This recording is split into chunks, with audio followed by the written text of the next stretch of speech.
Hello everybody on Facebook, it's Dr. Tapia with Medicine on Tap, and today I wanted to actually do a quick rundown of the basics of our American healthcare system.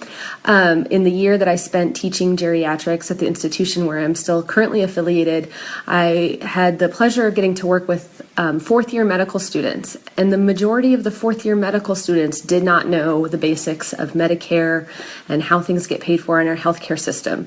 And so with that, if med students and even a number of doctors have no idea, then how can we expect you, the public, our patients to have any idea what they're, getting into when they are part of our healthcare system in America?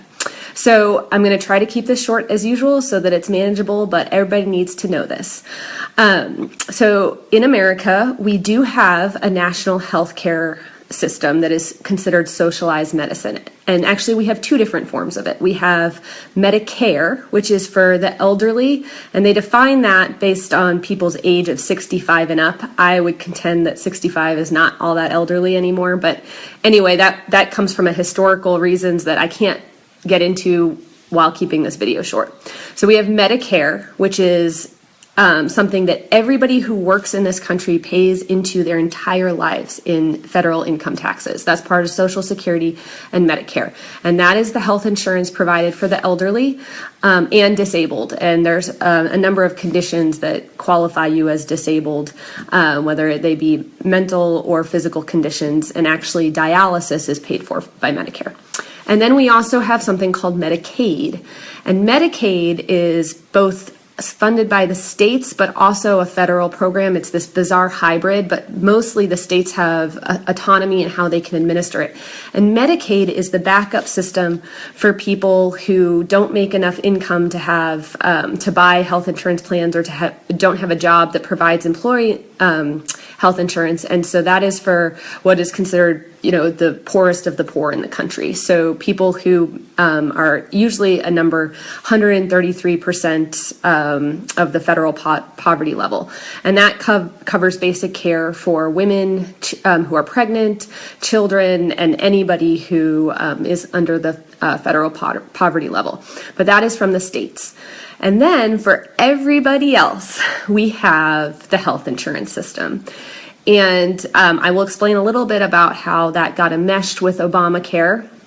But the health insurance system came out, it's been around for a while. The history of it is back in the day, there was a recognition that people needed some sort of help with health costs because not everybody can afford it, but the basic needs need to be paid for. So they tied it to employment. So they required employers to provide health insurance so that people could get the basic care they need and really go back to work, so that employers would have working individuals. And that became enmeshed as the American healthcare system.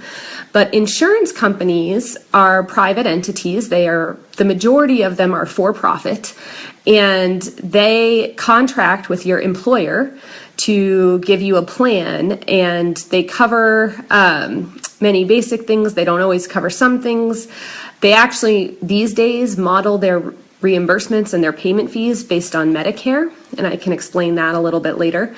But health insurance, private health insurance companies are what cover the majority of Americans. The problem is they are expensive for everybody, and actually they're getting more expensive not because of President Obama's fault, but because actually medical care in this country is getting more expensive.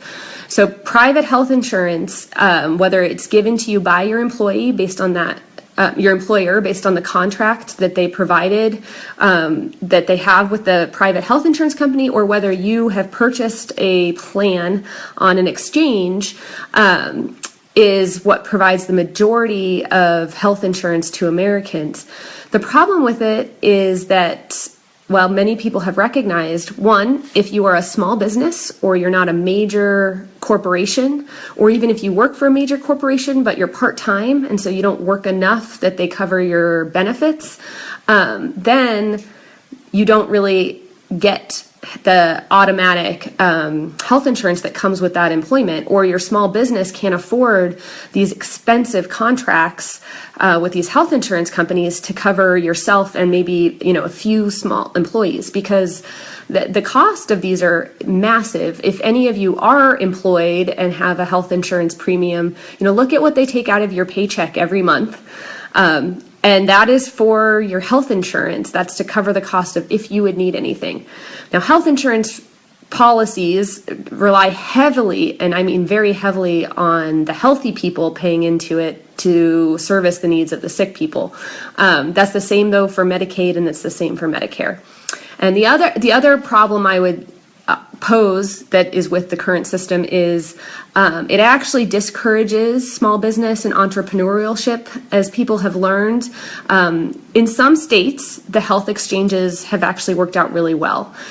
So when people knock Obamacare, I think maybe they are coming from a place where it was not implemented as well as other states. There are places where it was actually implemented and people love it. Even Republicans love it. So you have to recognize that Obamacare is super complicated and not just like one entity that made your life miserable because now your health premiums went up.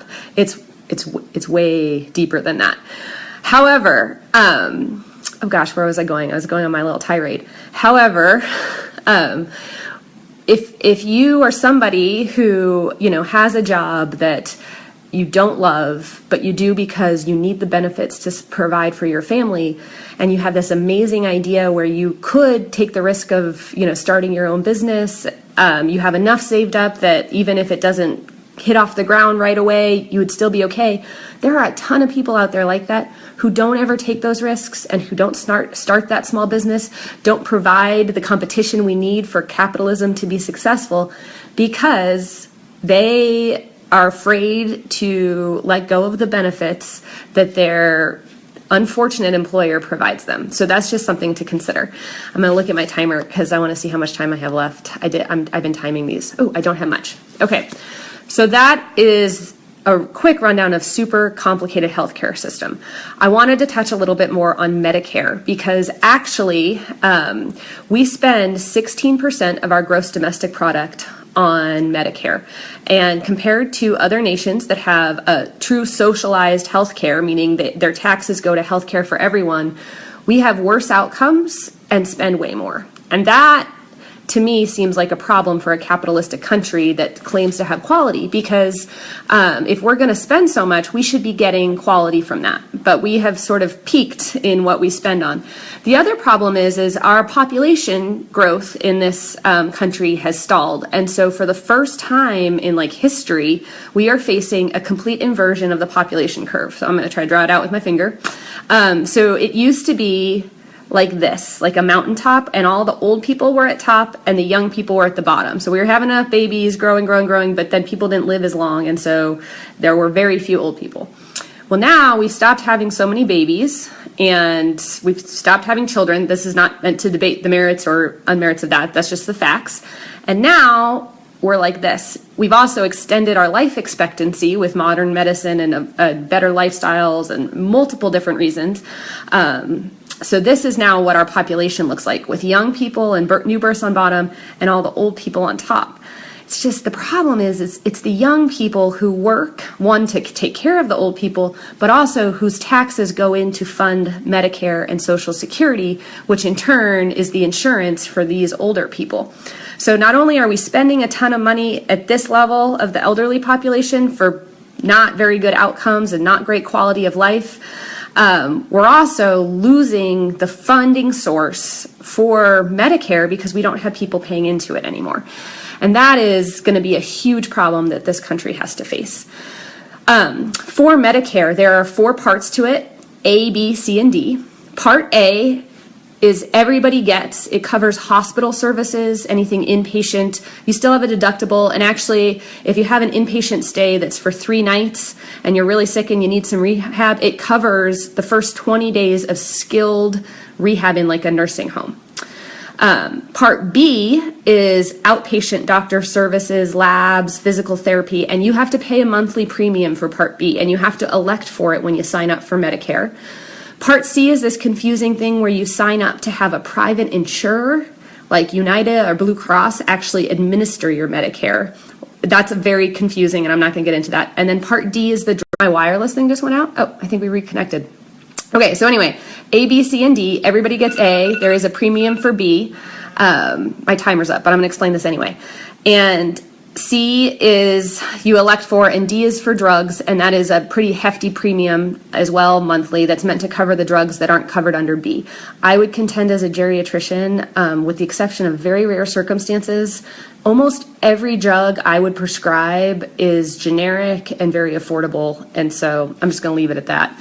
Anyway, that's how it works. Now, for people who need a nursing home, if they get to the nursing home on Medicare Part B after an inpatient stay and they have rehab, a certain number of days of all of those costs are paid for. However, if it's determined that they need a nursing home for the rest of their lives, which a lot of people in the elderly phases, whether it be due to a dementia, which I explained in a prior video, or something else, they, after their time under Medicare Part A is up of that rehab, it's no longer paid for by Medicare. And how does that get paid for? Well, there are some people who have long-term care long-term care insurance policies, but those are usually pretty expensive, and you have to take a bet that you'll live long enough to need it.